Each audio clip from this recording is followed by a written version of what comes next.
আসসালামু আলাইকুম, সবাইকে শুভেচ্ছা জানাচ্ছি। মাসুম মাহবুব। প্রিয় দর্শক, শুনতে এবং দেখতে পাচ্ছেন কিনা ক্লিয়ার আমাকে একটু কমেন্ট করে জানাবেন আপনারা।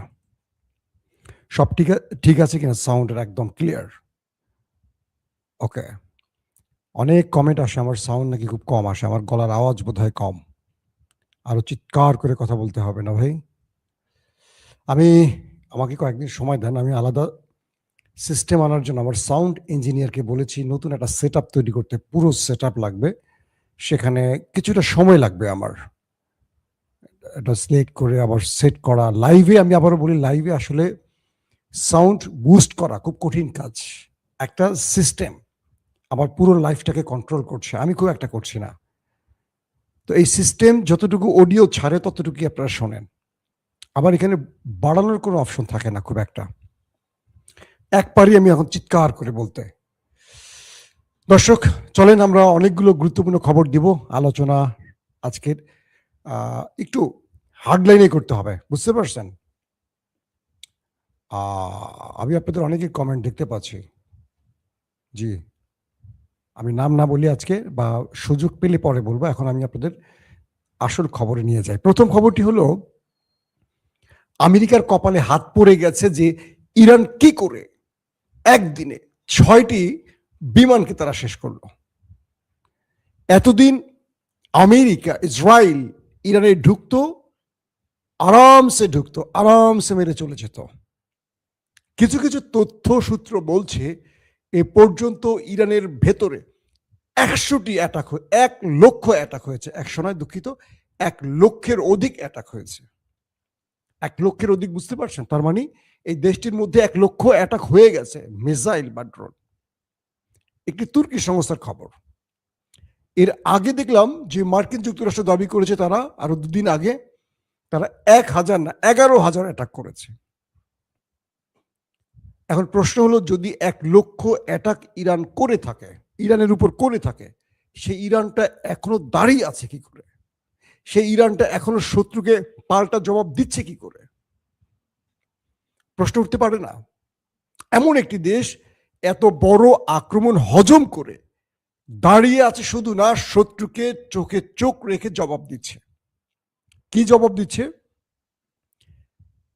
160-এর অধিক মার্কিন যুক্তরাষ্ট্র এবং ইসরায়েলের ড্রোনকে ধ্বংস করেছে ইরান। 160-এর অধিক। কিছু সূত্র বলছে 190 ক্রস করেছে। 190, একটি সূত্রের দাবি 160-এর অধিক। আর একটি না একাধিক আরব আউটলেট বলছে 190-এর অধিক মহামূল্যবান ড্রোন তারা ভূপাতিত করেছে ইরান। তার মানে ইরান বসে নেই, ইরান তার প্রতিরক্ষা ব্যবস্থা দিয়ে শত্রুকে সাইজ করছে। যে F-35 আজ পর্যন্ত কেউ ভূপাতিত করতে পারেনি। মার্কিন যুক্তরাষ্ট্রের গর্বের F-35 ইরান দুটোকে হিট করেছে। যে 150, এটা কি সরি, F-15E ইরান ভূপাতিত করেছে, E-10 ভূপাতিত করেছে, 10 ভূপাতিত করেছে, হার্মিস, লুকাস, MQ-9, HQ-9, দুঃখিত, HQ-9 ইরান ভূপাতিত করেছে। এক একটা ড্রোন একটা যুদ্ধ বিমানের দামে প্রায়। বুঝতে পারছেন? আমি যে ফিরিস্তিগুলো দিচ্ছি, নামগুলো দিচ্ছি, নামগুলোর একটু নেটে সার্চ দেবেন যদি আপনাদের সন্দেহ থাকে। দাম কত দেখবেন, কত ডলার এক একটা দাম। ইরান যে শাহেদ ড্রোনগুলো মারছে শত্রুর বুকে, এগুলোর দাম খুবই কম, একেবারেই কম। আর এগুলো আত্মঘাতী। ইরান এগুলো মারছেই, এগুলো নিজের জীবন নিজে দেবে। আত্মঘাতী ড্রোন বোঝেন তো? একটা ড্রোন ইরান তার মধ্যে বিস্ফোরক সেট করে ছেড়ে দেয়, শত্রুর সাথে টেক্কা দিয়ে না, শত্রুকে টক্কর দিয়ে এটা ধ্বংস হয়ে যাবে, নিজে এটা আত্মাহুতি দেবে। এই ড্রোনগুলো শত্রুর কাছে যায়, গিয়ে শত্রুর কাছে গিয়ে ব্লাস্ট হয়ে যায়, ড্রোনও মরে যায়, ওই শত্রুকে শেষ করে দেয়। কিন্তু আমেরিকার ড্রোন তো সেই সুইসাইডের ড্রোন নয়। আমেরিকার ড্রোন শত্রুকে হিট করবে, আবার নিরাপদে চলে আসবে। এগুলোকে খেয়ে দিয়েছে। 160 বা 190 যদি হয়, যোগ করেন কত টাকা শেষ।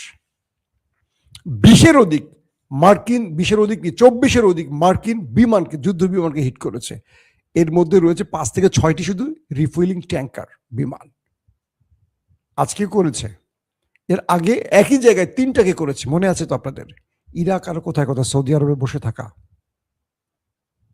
আমেরিকা এখন টেনশনে পড়ে গেছে একটা কারণে, কারণ তার যে পাইলট ধরা পড়েছে ইরানের হাতে, ধারণা করা হচ্ছে ইরান তাকে আটকে ফেলেছে। এই পাইলটের জন্য ইরান তার কাছ থেকে কি চাইবে? আসেন, কয়েকটা বিষয় আগে আপনাদের বুঝতে হবে কিভাবে এটা ইরান সম্ভব করেছে। আমেরিকা এখন ভাবছে যে ইরানের কাছে কি প্রতিরক্ষা এসছে যেটা দিয়ে ইরান এত দ্রুত একদিনে 6টা বিশাল সাফল্য অর্জন করেছে। বলা হচ্ছে ইরান একটা নতুন ধরনের আকাশ প্রতিরক্ষা ব্যবস্থা ব্যবহার করছে এই সময় এসে, এবং এটারই সাকসেস। কিছু সূত্র বলছে, আমি কিন্তু সূত্রগুলো বলে দিচ্ছি, যে না, ইরান আমেরিকার ফ্লাইট প্যাটার্ন হ্যাক করেছে। এখন প্রশ্ন করবেন ফ্লাইট প্যাটার্ন বা বিমানের যে প্যাটার্ন, এইটা আবার কি জিনিস? আসেন এইটার একটু আপনাদের ব্যাখ্যা তুলে ধরি। মার্কিন যুক্তরাষ্ট্রের যতগুলো যুদ্ধ বিমান ইরানে অ্যাটাক করতে আসে বা ইসরায়েল হয়ে ইরানে অ্যাটাক করতে আসে, এগুলোর প্রত্যেকটা একটা রুট আছে, কোন রুটে আসবে, কোথায় এসে তেল ভরবে। মানে রিফুয়েলিং ট্যাঙ্কার থেকে আকাশে দেখেন না যে একটা বিমান এসে একটা বিমানের পেছন দিয়ে ওই জিনিস ঢুকিয়ে দেয়, দিয়ে তেল ঢুকায়। তো এইভাবে বহু পথ ঘুরে এসে তেল ঢুকে, কোন দেশে কোন আকাশে বসে তেল ঢুকে, এগুলো সব একটা সিস্টেমেটিক থাকে। ইরান এতদিন ধরে আর্টিফিশিয়াল ইন্টেলিজেন্সের কিছু মেকানিজমে কিছু প্রোগ্রাম তৈরি করেছে, করে তারা আমেরিকার পুরো ফ্লাইট প্যাটার্ন হ্যাক করে ফেলেছে, করে তাদের কবজায় নিয়েছে। অর্থাৎ আমেরিকা তাদের কম্পিউটারে বসে ফ্লাইটকে যে কন্ট্রোল করছে এটা ইরান দেখতে পাচ্ছে। ইরান যখন এটা নিজে দেখতে পাচ্ছে, কারণ এই প্যাটার্ন তার কাছে চলে গেছে হ্যাকের মাধ্যমে, তখন সে বুঝতে পারছে কোন যুদ্ধ বিমানটা কোন পথ দিয়ে ইরানে আসছে, কখন সেটা কোথায় তেল ভরছে, কখন সেটা ডানে মোড় নিয়ে বামে গিয়ে উপরে এসে নিচে নেমে ইরানের কোন স্থান দিয়ে ঢুকে ইরানের কোন টার্গেটে হিট করছে, এই পুরো সিস্টেমগুলো ইরান বুঝতে পারে। এরপর ইরান এই ধারাবাহিক এই জিনিসগুলোকে মনিটর করেছে, যে কোন বিমানটা কোন পথ দিয়ে এসে হিট করে চলে যাচ্ছে, কত স্পিড থাকে, কোথায় এসে এটা আকাশের কোন লেভেলে ওঠে, কারণ বিমান এক লেভেলে চলে না, উপরে ওঠে নিচে নামে, এটার অনেকগুলো বিষয়ের উপর ডিপেন্ড করে।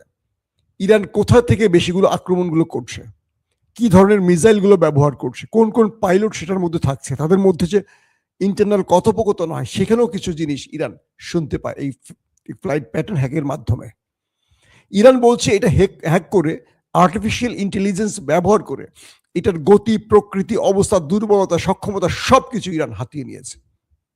হাতিয়ে নিয়ে এই যুদ্ধের এতদিন ধরে ইরানের বিশেষজ্ঞরা এটা নিয়ে কাজ করেছে। প্রথম দিকে ইরান এগুলো করতে পারেনি। এতদিন এই সময়টি ইরান যুদ্ধে ব্যবহার করে এই সিস্টেমগুলো বুঝে নিয়েছে আমেরিকার। নিয়ে আমরা দেখেছি এর আগেও 35 হিট করেছে ইরান, এর আগেও তাদের বিমান ফেলেছে। ধারাবাহিকভাবে ইরান আস্তে আস্তে আপডেট করতে করতে করতে করতে আজকে দিনে এসে আমরা দেখলাম আমেরিকাকে বিশাল ধাক্কা দিয়ে দিল ইরান। ইরানের এই সিস্টেম এখন আমেরিকার মূল টেনশনের কারণ, এটি কিন্তু একটি সূত্রের দাবি। 3 নম্বর সূত্র বলছে যে ইরান নতুন প্রযুক্তি ব্যবহার করছে, তাদেরকে রাশিয়া, চীন কোনো প্রযুক্তি সাপোর্ট দিয়েছে, হতে পারে 40, আমরা কি বলি যে রাশিয়ার আকাশ প্রতিরক্ষা সিস্টেম S-400, S-500 এরকম কিছু ইয়ের হাতে আসছে, ইরানের হাতে এসছে। এখন এই পরিস্থিতির মধ্যে একটা বিষয় রাইট কোনটা, কিন্তু আমি যে মাঝে তথ্যটা দিলাম ফ্লাইট প্যাটার্ন হ্যাক, এই তথ্যটাকে আমার কাছে সবচেয়ে বেশি নির্ভরযোগ্য মনে হচ্ছে, কারণ একদিনে এত বড় সাফল্য এটা আসলে বিরল। আমেরিকার বিরুদ্ধে এই সাফল্য সত্যিকার অর্থে অনেক বড় বিরল বিষয়। এখন যে পাইলটকে উদ্ধার করতে পারেনি তিনি কি ইরানের হাতে আছেন? ধারণা করা হচ্ছে তিনি ইরানের হাতে ধরা পড়েছেন এবং তাকে দিয়ে ইরান মূল খেলাটা ঘোরাবে এবার। পাশাপাশি যে যোদ্ধাদেরকে আমেরিকা প্যারাটুপার হয়ে আমেরিকার বিশাল যে বহর কমান্ডো বাহিনীকে খার্ক আইল্যান্ডে পাঠাবে, বা ইরানের ইউরেনিয়ামে অ্যাটাকের জন্য বা সেটাকে চুরি করার জন্য যে কমান্ডো বাহিনীকে পাঠাবে বলে ট্রাম্প ঘোষণা দিয়েছে, তাদের এখন কাঁপুনি ছুটে গেছে, কাপড় ভিজে যাওয়ার অবস্থা তৈরি হয়েছে। আমেরিকাতে একটা বড় সামরিক বিশেষজ্ঞ গ্রুপ বলছে যে ইরান দিনকে দিন যে সারপ্রাইজ দিচ্ছে, আমরা এখনো তাদের সক্ষমতার পরিমাপ করতে পারছি না। যে দেশটি প্রথমেই এক আক্রমণে তাদের সকল সুপ্রিম ব্যক্তিরা মারা গেল এবং ধারাবাহিক আরো অনেক গুরুত্বপূর্ণ ব্যক্তি মারা গেল, সেই দেশটি যত দিন যাচ্ছে তত বিগ বিগ সারপ্রাইজ কি করে দিচ্ছে। কালকের লাইভে আপনাদের বলেছিলাম যে ইরানের সামরিক বিশ্লেষকরা, গোয়েন্দা টিমগুলো, গোয়েন্দা রিপোর্টগুলো বলছে মাটির নিচে ইরানের মিসাইলের একটা শহর আছে। কল্পনা করা যাবে না যে কত মিসাইল আর ড্রোন তারা বানিয়ে রেখেছে। এবং বলা হচ্ছে যে এই যুদ্ধে ইরানের 70 লক্ষ সেনা কাজ করবে। 70 লক্ষ, এখন আপনি বলবেন মাসুম তো বাড়িয়ে বললেন আপনি। বিষয়টা হলো এটা ইরানেই বলছে, আমি না। ওরা যে 10 লক্ষ স্বেচ্ছাসেবী কি বলে নেয়ার চেষ্টা করছিল, আপনাদের মনে আছে? এই 10 লক্ষ যখন ওরা চাইছে 10 লক্ষ লাগবে, তখন 70 লক্ষ আবেদন করেছে। একটা পিকচার দেখান আপনাদেরকে, আসেন স্ক্রিনে তাকান। এটা হলো মার্কিন ঘাঁটি, প্রথম গোল মার্ক করা, এটা হলো মার্কিন ঘাঁটির পূর্বের অবস্থা। দ্বিতীয়টা হলো ইরানের অ্যাটাকের পরের অবস্থা। একটু ভালো করে দেখেন মার্কিন ঘাঁটিটাকে কিভাবে ধ্বংস করে ফেলেছে মিসাইল এবং ড্রোন হিট করে। একটি পরাশক্তিশালী রাষ্ট্র, সুপার পাওয়ার, তার সবচেয়ে ইম্পর্টেন্ট ঘাঁটিটাকে কি করছে দেখেন। প্রথম ছবিটা দেখেন, সেটা হলো পূর্বের অবস্থা। আবারও বলছি, পরের ছবিটি হলো পরের অবস্থা। এভাবে মার্কিন ঘাঁটিগুলোকে ইরান ধ্বংস করেছে। এই যে বিশাল একটা অঞ্চল, এটার উপর থেকে ধরে স্যাটেলাইট ইমেজ, এখানে যে হিট হয়েছে, এখানে কত মানুষ অপেক্ষা করছিল, মানে কত মার্কিন সেনা ছিল, তারা কি একজনও বেঁচে ফেরার কথা এখান থেকে আপনারা বলেন? কিন্তু আমেরিকা স্বীকার করছে না। কালকে মার্কিন গণমাধ্যমের তথ্য, মানে গোয়েন্দাদের তথ্যে বলেছে হাজার হাজার সেনা মারা গেছে ইরানের হাতে। তার মানে ইরান তাদেরকে যে সারপ্রাইজগুলো দিচ্ছে, এখন এই মুহূর্তে এসে আমেরিকার টেনশন বেড়ে গেছে যে খার্ক আইল্যান্ডে ঢুকে তারা বেরোতে পারবে কিনা। কারণ ইরান বলেছে ওয়েলকাম টু হেল, জাহান নামে তোমাদের স্বাগতম। মানে ইরানে ঢুকলে এটা তাদের জন্য জাহান নাম হবে। ইরান প্রতীকী কিছু কবর তৈরি করে, মানে কবরের পিকচার তৈরি করে পাঠিয়েছি আমেরিকা সেনাদের উদ্দেশ্যে, বলছে আসো তোমাদের জন্য আমরা কবর প্রস্তুত রেখেছি। এইরকম বললে কেউ যাবে? মানুষ, সামরিক বাহিনীর সদস্য, তাদের তো জীবন রে ভাই, এটা না। এরা যুদ্ধ করে শহীদ হয়ে যাবে, একটা দেশের উপর অন্যায় যুদ্ধ করে শহীদ হয় কেউ? এদের বউ আছে, বাচ্চা আছে, গার্লফ্রেন্ড আছে, মদ আছে, মাস্তি, কত রকম কিছু। যুদ্ধ করে কিছু টাকা পাবে, সেই টাকা দিয়ে আরাম আয়াস করবে। কেউ জীবন দিতে আসলে সামরিক পোশাক পরে খুব কম। আমাদের দেশের সেনাবাহিনীরা চাকরি করে কারা? যারা সৈনিক, তাদের পরিবারের জন্য করে, যারা অফিসার, তারা একটা আনন্দপূর্ণ বিলাসীপূর্ণ জীবন পায়। রিটায়ারের পর সব দেশের বাইরে চলে যাবে, কেউ দেশে খুব একটা থাকে না। দেখবেন ডিএসএস এলাকাগুলোতে একটা খুব আশ্চর্য বিষয় আমার কাছে মনে হয়, আমার তো থাকলে ম্যাক্সিমাম আমি ডিএসএস জনের মধ্যেই থাকি নিরাপত্তার প্রয়োজনে। আমার অবাক লাগে যে অধিকাংশ বাসাগুলো ফাঁকা, সব আমেরিকা, কানাডা, ইংল্যান্ড, অস্ট্রেলিয়া থাকে, সুইজারল্যান্ড থাকে।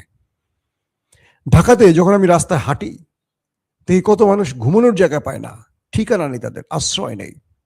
আর বাংলাদেশের যারা ধনিক শ্রেণী, তারা কেউ বাংলাদেশে থাকে না, তাদের গুলশানে বাড়ি, ধানমন্ডিতে বাড়ি, ডিএসএস এ বাড়ি, বনানীতে বাড়ি, সব এক্সক্লুসিভ, কি বলবো, সব মানে ধনী এলাকাতে তাদের বাড়ি, কিন্তু তারা কেউ দেশে থাকে না। একটা না, একাধিক বাড়ি, সব তারা দেশের বাইরে থাকে। দিনের পর দিন না, বছরের পর বছর তারা বাইরে থাকে।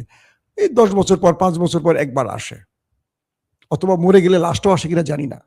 শুধু আর্মি অফিসারদের কথা বলছি না, আর্মি অফিসারদের ম্যাক্সিমামই দেশের বাইরে চলে যায় রিটায়ার্ডের পরে। যারা অফিসার, এরা নাকি বলতে কষ্ট লাগে যে এরা দেশপ্রেমিক বাহিনীরই একটা সদস্য, কিন্তু রিটায়ার্ডের পরে অনেকে থাকেন না দেশে। কেন থাকেন না? তাদের দোষ দিচ্ছে না, তারা থাকেন না কেন? তারা একটা ডিসিপ্লিন বাহিনী। রাষ্ট্রের প্রত্যেকটা জায়গায় ক্যান্টনমেন্টের বাইরে আর কোনো ডিসিপ্লিন থাকে না। আপনি যখনই ঢুকবেন, আমি যখন ক্যান্টনমেন্ট এরিয়ায় ঢুকি গাড়ি নিয়ে, আমার ড্রাইভার বলে স্যার আমরা ইউরোপে চলে আসছি, আমেরিকায় চলে আসছি। একটা আওয়াজ নেই, হর্ন নেই, রাস্তা ক্লিয়ার, পরিষ্কার, ধুলো নেই, ময়লা নেই। পুরো বাংলাদেশটা কি এরকম করা যায় না? বাবু, জাফরকে কথা বলো, নিচে কি করতে হয় বলো, যে মিটারের বাইরে গিয়ে কথা বলো। তো এখন যে বিষয়টা তৈরি হয়েছে যে আমাদের সেনাবাহিনীকে বলবো যে আপনারা পুরো বাংলাদেশটাকে ক্যান্টনমেন্টের মতো গোছানো বানান, একটু সারপ্রাইজ দেন আমাদের, আপনারাই পারবেন, যেহেতু আপনাদের ভেতরটা এত সুন্দর, বাংলাদেশটাকে আপনারা পারেন, করে দেখান। দর্শক, তো এখন আমেরিকার মূল টার্গেট কিছুটা নড়ে চড়ে গেছে। কেন নড়ে চড়ে গেছে?